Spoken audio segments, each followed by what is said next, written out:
Hello everyone and welcome back to TowerGate. It is TowerGate number 411.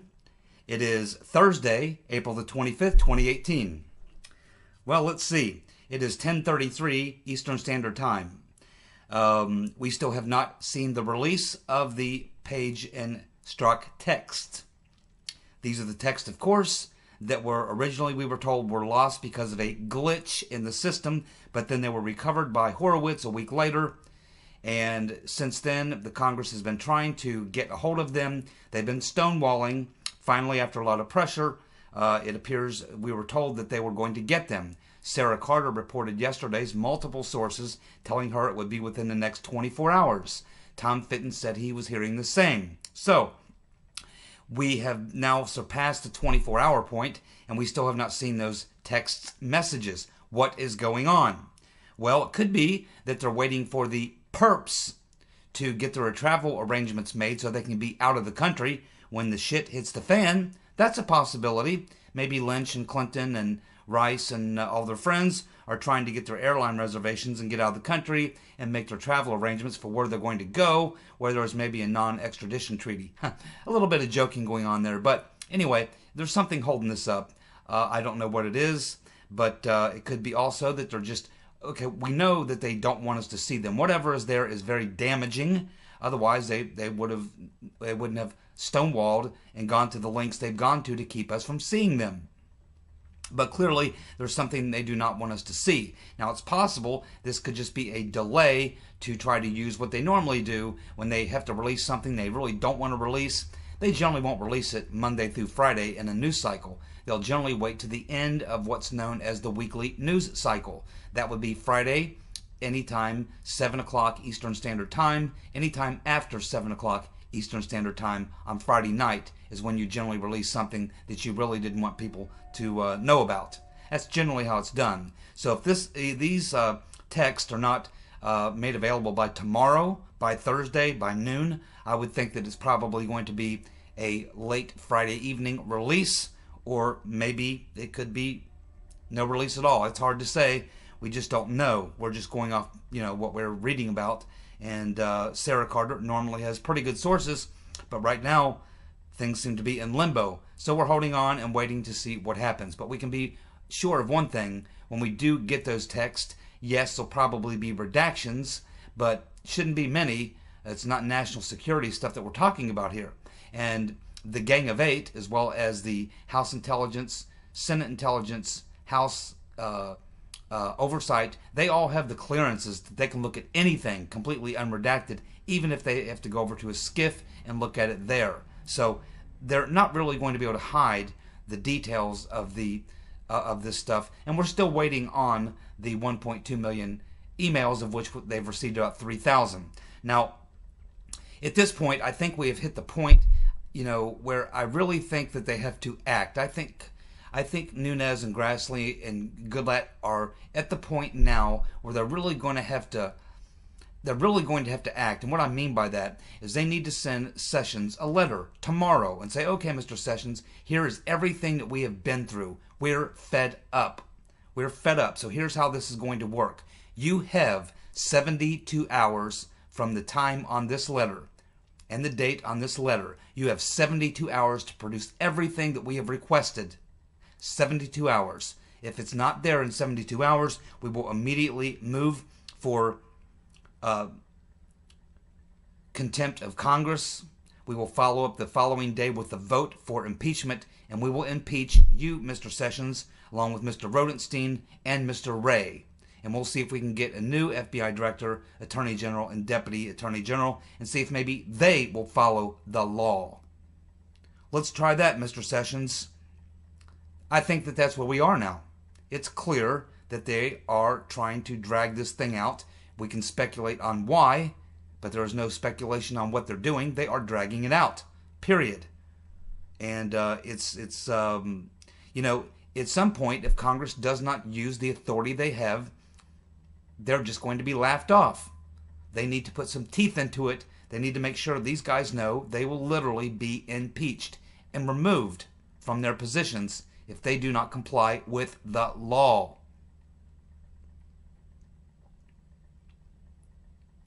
The Supreme Court is right now hearing the case of the travel ban, Trump's travel ban. Based on what we can tell from today's arguments, it looks like it's going to be a straight down the middle party line vote, with Kennedy deciding, being the deciding vote, which happens most of the time.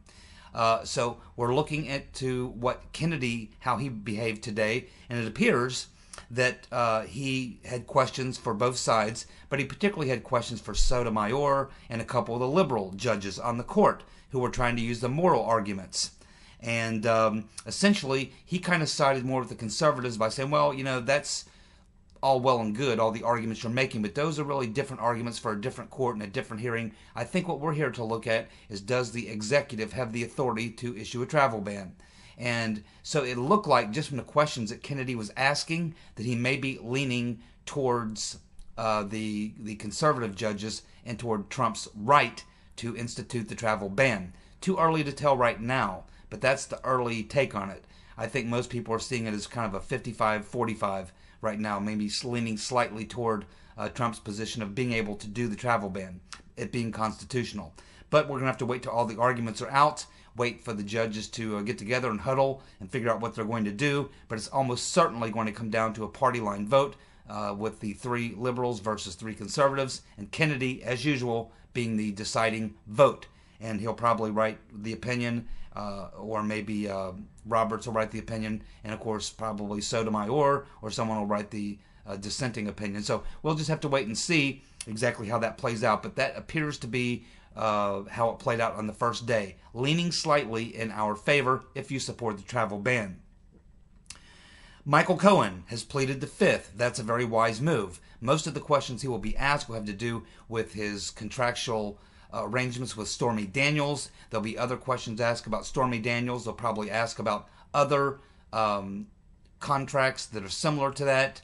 All sorts of things, places that you really don't want to go to, and why help them prove their case. He's doing exactly what he should do. Make them prove their case, and certainly don't be their star witness. The best thing to do in this type of a case, plead the Fifth. It's exactly what he's been advised to do. It's exactly what he's done, and that was the wise move for Mr. Cohen.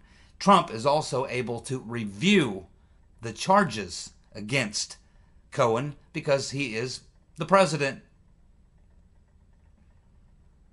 Katy Tur, some of you remember her. She's that real young reporter from MSNBC that Trump rattled her cage so bad during the 2016 campaign when she was trying to interview him at Trump Tower, and she couldn't quite get her thoughts together, and he started really rattling her cage by saying, come on, get it out. Come on, get it out. Can you do it? Can you say it? Do you ever know what you're talking about?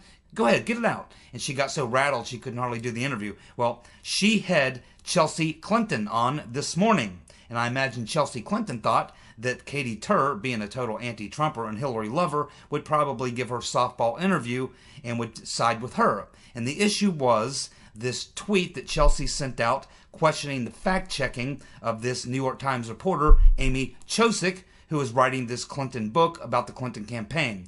Of course, Amy Chozick was the New York Times reporter assigned to the Clinton campaign, went everywhere with the campaign, traveled with them from day one to the very end. She was on the jet with Hillary. She was in the press briefings. She was from beginning to end on the Hillary Clinton campaign, covering the campaign. She knows a lot of things, and apparently her book dropped some pretty nasty things about the rotten Reverend Clinton and other people around her, other Democrats associated with the campaign. So this morning, Katy Tur has Chelsea on, and Chelsea is taking issue with the various facts. And she said, well, you know, I don't think that Amy had used a fact checker, and she should have, because she, from what we hear from what's coming out in the book, there's a lot of facts that she gets wrong. At which point Katy Tur corrected her and said, oh no, she used so-and-so and dropped this guy's name, who is a professional fact checker. I didn't even know there was a such thing as a professional fact checker. I bet that's a pretty cool job. You're just checking facts, I guess. But apparently this guy is a professional. He does this for many, many authors and publishers. He's a pro at fact-checking. And so Katy Tur reminded Chelsea, he goes, oh no, we know who this guy is. He's done fact-checking for people who've written books before here at CNN, other people, many other people. He works for publishers. He's a heavy-hitter fact-checker, generally known as being a true pro. And so she kind of shut Chelsea down.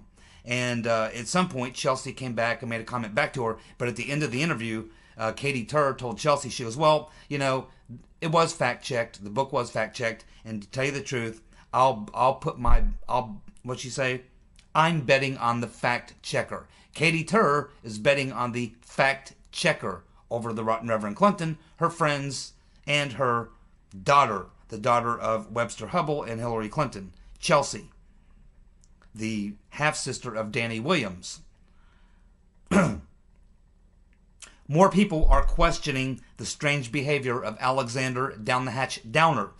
I hadn't heard anybody else talk about it. I thought I was the only one that noticed it. But apparently today, some other media sources have now looked at that interview, and it's awfully peculiar, man.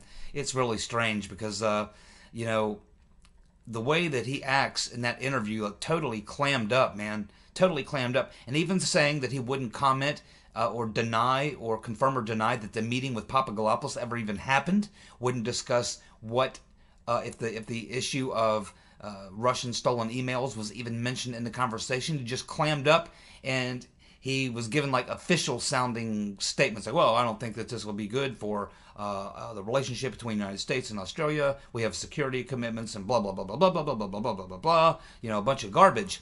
Basically, what it looks like is that someone got to Alexander Down the Hatch Downer. Someone got to him and said, hey, Alex, you know, this story, I don't know if you read about it in the paper, but, you know, you need to go out and do some interviews. And when you do, you need to do the interview and say nothing. You say nothing about what happened. Do not confirm or deny anything that may or may not have happened. Totally go into clam up mode. Do the interview, but don't say anything, which is what politicians do. And of course, he is a politician, so he knows exactly how to do that. But there's no question that when you look at his demeanor, the look on his face, he's clearly trying very, very hard to say things, but to say nothing at the same time. He denies, well, he doesn't deny, he just simply says that he's not going to comment on the meeting, whether it even took place or not, or what conversation went on between him and Papadopoulos. They did not ask him to confirm whether or not it was his female associate who set up the meeting, or if he had ever had a previous relationship with Papadopoulos or anyone around him. I mean, but he wouldn't have answered those questions anyway. So what that interview tells me, now that I've seen it twice, is that Downer, somebody got to him, somebody probably in the American State Department, the British State Department, intelligence, FBI, I don't know who, someone got to him and told him pretty much what to do on this interview. They told him to go out and do the interview to counter the story that was written, but they told him to handle the interview in a certain way, which is exactly what he did. He handled it the way a politician would handle an issue when he's could be in some trouble. That's the way he looked. And so you look at Downer and go, why is he acting like a guilty man? Why is he acting like a guilty man? He should have no problem saying, yeah, I mean, it's public record. It's public record. I met with Papadopoulos in this bar, and we talked about some things, had a few beers, and he mentioned this or that, the other thing. And I passed it on to Australian intelligence, who passed it on to the State Department, who passed it on to the FBI. This is basically the story. But he's not going to comment on anything. Someone got to him. What does that mean? It means there's a problem. Someone's worried about what he might say. They're worried about this. Someone.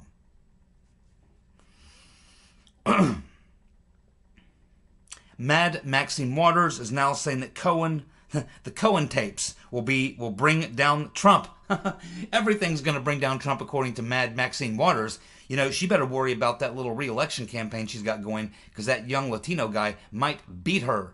And I hope he does. We need to get rid of that woman. She's nuts. But just so you know, Mad Maxine, you can't arrest the president. He cannot be arrested. You cannot charge the president. He cannot be charged. You cannot indict the president. He cannot be indicted. He can only be impeached. And who would impeach him? The Republican Congress? I don't think so. Not when his approval ratings are over 50%. They won't.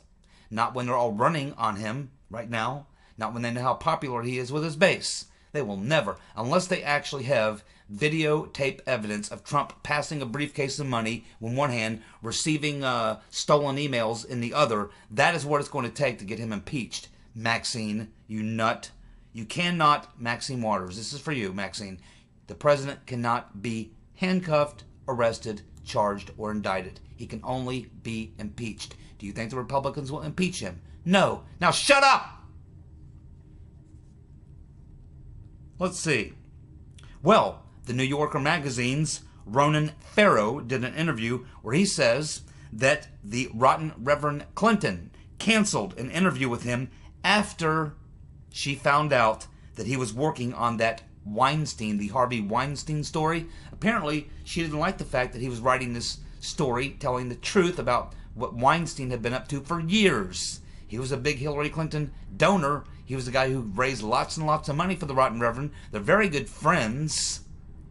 They're very good friends. In fact, he tells a story about when he used to watch movies and run movies with the Clintons when they were in the White House. Of course, we know he's been on the Lolita Express. We know the rotten Reverend Clinton's been on it 6 times, and no telling how many times Slick Willie's been on there. I heard 27, 28 times, something like that. And Mr. Weinstein also was on that Lolita Express. Of course, the island is now caught on fire. God knows what that's all about. But anyway, yes, the rotten Reverend Clinton, according to Ronan Farrow, her people called him and said, yeah, we heard that you're writing this book about Weinstein. Is that true? You're writing this book about Weinstein? Well, we just want to let you know then the rotten Reverend's then going to go ahead and cancel that interview she was going to do with you in New Yorker magazine. Thank you very much. Goodbye. A New York City judge has ruled that a particular bar there, or I guess any bar in New York City, can now refuse to serve a Trump supporter. But no one else, only Trump supporters. A judge just ruled that bars in New York City can deny serving a Trump supporter, but no one else. Goodness gracious, man. Uh-oh. You know, Trump just had that big state dinner, his first state dinner. It's a big shindig. It normally is. And they normally have their entire cabinet there, along with, usually, the minority leader or the top-ranking Democrat in both the House and the Senate are also normally invited to the state dinner. But in Trump's state dinner, he did not invite Pelosi or Schumer. Guess who else he did not invite? Usually a very important guests. He did not invite Jeff Sessions. Everyone else in his cabinet was invited, not Sessions. He got stiffed at the state dinner. Talk about sending a message. I think he's sending a message. I think Trump's sending a message, which is, please resign and take Rodenstein with you. Both of you resign. And Christopher Wray, why don't you resign too? That's what they're trying to do. They're trying to force these guys out. They gotta be. It's the only reason to explain why the Congress and Trump are being so hard on these guys, is that they want to frustrate them to the point where they just say, man, I just don't want to deal with this anymore. I'm just going to freaking resign. That's got to be the long game plan here. Well, we had Anderson Cooper, the hardcore left-leaning nutcase on CNN, interviewing Comey. And Comey thought he was going to get another softball interview, but he forgets that Anderson Cooper is one of those liberals that despise Comey, because he thinks that Comey cost the rotten Reverend the election by reopening the email investigation 11 days before the November 8th election. So he's got Comey on there, and he starts talking about the leaking. And Comey, of course, says, well, it was a private memo, and it was not, and I was a private citizen. But Cooper didn't let him off. He pressed him again and again and again, and throughout the entire interview kept coming back to the fact that, yeah, but aren't you a leaker? He never let him off the hook, and you could see Comey was getting really frustrated. You can watch the video. Just type in CNN, go to YouTube, type in CNN, Anderson Cooper, James Comey. Watch it for yourself. About a 12-minute clip. And so anyway, just a couple things on that. First of all, if you look at that, and I hadn't looked at it until a couple days ago, when we keep hearing this term, Comey memo. Well, you're thinking about a memo as what? Notes you write to yourself of something you want to remind yourself to do or what have you. That's what I think about as a memo. But when you actually look at these were not really memos. They were letters, official type letters. They were sent to members of his staff, other members of the FBI. They were meant for other people, information for other people to read.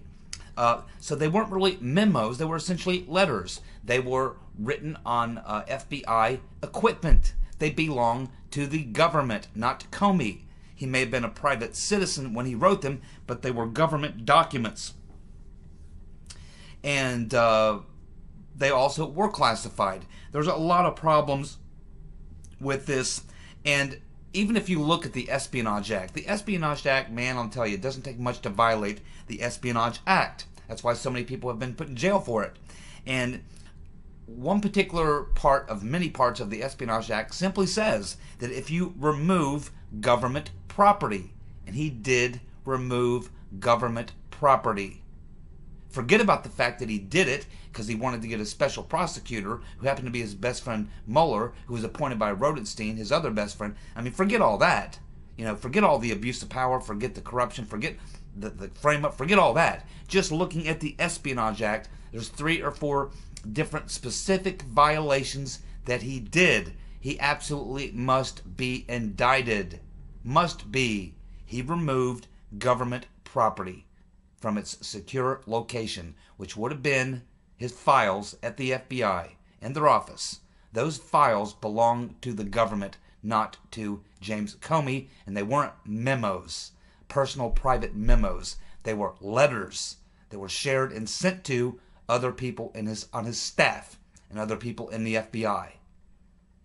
When this is all said and done, that case will be proven, and Comey is in a lot of trouble, trust me, if there's any justice. Giuliani met with Mueller on Tuesday, and of course he says Mueller said that he wants to interview Trump about the transition period in regards to obstruction. Giuliani wants to know when the thing will end. So apparently what we have here is Mueller saying, oh yeah, well, we want to bring it to an end too, but we're not going to bring it to an end until we interview Trump about the obstruction in the period prior to, during the transition period. Well, first of all, it's none of his damn business what Trump said to anyone during the transition period. There's no way I would have Trump even speak to Mueller. The best thing you can do now, the way things are going, is to ignore Mueller. Ignore him and focus on the real crimes. And focus on the good things, the economy. Trump should be talking about the economy, talking about other things. They should be working on the elections. They should just let Mueller go. He's doing himself in. He's lynching himself. The best thing you can do right now is a lot of offense on the other side. Pursue and prosecute the real criminals for the real crimes.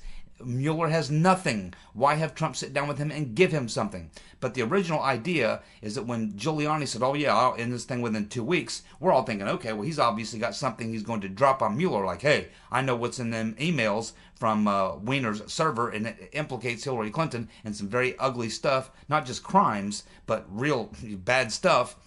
But apparently he doesn't have anything like that, or he did not play that card, because that's not what appears to have come out of the meeting. It appears to be Giuliani going in there and maybe trying to make a rational argument that he's hurting the country, that he has found nothing, and that he really needs to let this thing go. Mueller was not put in there to do that. He's in there to cover up the crimes, Rudy. He's in there to cover up the crimes. I hope Rudy isn't this naive. I don't think he is, but we'll have to follow it from this point. But at this point, that's not how you're going to end the Mueller probe, Rudy. The only way you're going to end the Mueller probe is to tell Mueller that you either got some serious dirt on him, on Comey, or on the person he's working for, which is the rotten Reverend Clinton. When you can walk in there and say, hey, Rudy, or hey, Mueller, guess what I got? Boom, boom, boom, boom, boom. Drop your investigation or this goes public.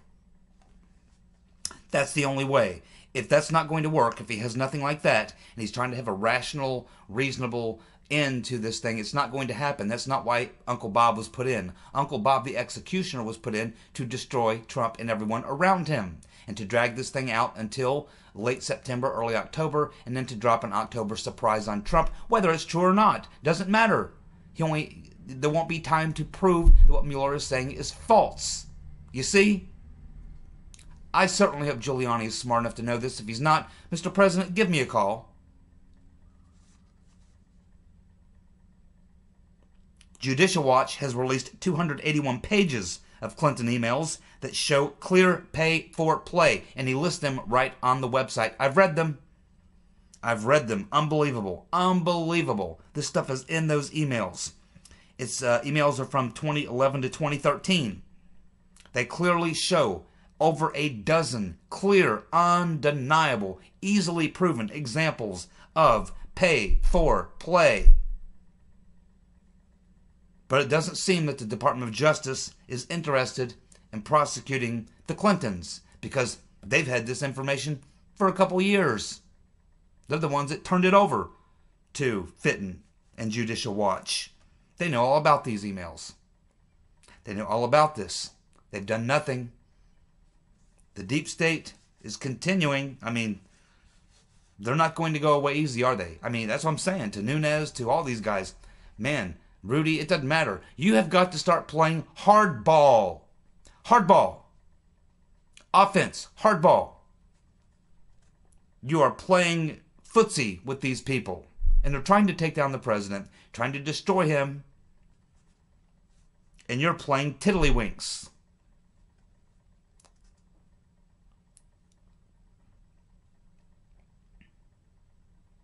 Boy, here's something else that's come up that somebody discovered from these Page and Strzok previous. Peter's been stroking us in loose Lisa Page texts. There's a conversation with a series of texts between them where they're talking about tipping off the media about the fact that Trump is using his own private security. And what's strange about this conversation is that there's two ways that you can really look at this as to what it's all about that they're discussing. It's either A, they were trying to create something embarrassing for Trump by leaking to the media or communicating with the media and saying, hey, you know, Trump has his own private security that he's always had. They're ex-cops and ex-military people, 6 of them. This was during the general election campaign after the primary. And Ben Strokinus is making this argument to Lisa Page. It's like, you know, the media needs to get on this and report on this because it's also true. We've heard some murmurs that, you know, this is a violation. It's a problem for the FBI, who I guess provides security, I would assume, for the president during this period of the campaign. I guess the FBI provides security, and what he was trying to say was, you know, this comes into conflict because we don't work with private security, private people. You know, once you're a presidential candidate and you're in the presidential campaign, you have to give up your private security and you have to just use exclusively FBI because we don't work with private security. So they either wanted to get this narrative out there to the media and create some conflict for Trump and create some problems for Trump and make it sound like, oh, he won't give up his private security. He doesn't trust the FBI to protect him and to create a big stink about it, or to create the actual problem of the FBI saying, hey, that's right, we don't work with private security, even though they were at that point. To say, yeah, well, we okay, that's right, we were not allowed to work with private security, even though they were. So it was either that to create some sort of an embarrassing, you know, situations, some BS around Trump, just to add to the general, you know, dirt, or it was something much more nefarious, which was to get Trump to give up his private security, so that Peter Van Strokinus and James Comey and McCabe's FBI could provide the security for Trump. I'm sure that they would have provided some really good security for Trump, don't you think? I'm sure it would have been a high priority to protect Trump. I'm sure Comey, McCabe, and Peter's Van Strokinus really wanted to protect Trump. Don't you think? Nancy Pelosi, Madam Botox, is stating now in a speech yesterday that if the Democrats win back Congress, they will focus on gun control and amnesty. Gun control and amnesty. Unbelievable. One final thought from H.A. Goodman. He was commenting on a interview that Clapper did last Thursday. I think it was on CNN or MSNBC. But he was talking about that Clapper declined to confirm that the Russian hackers who infiltrated the DNC provided those stolen emails to the anti-secrecy platform WikiLeaks. Clapper is basically confirming that the Russian hackers who infiltrated the DNC he's declining to confirm that it was Russian hackers that hacked into WikiLeaks. Clapper will not come out and confirm that, but that's the DNC case. He also says, as far as WikiLeaks connection, evidence is not there, it's not strong, and we don't have a good insight into the sequencing of the releases or when the data may have been provided. This is what Clapper said. Man, he's got to be one of your top witnesses in that lawsuit.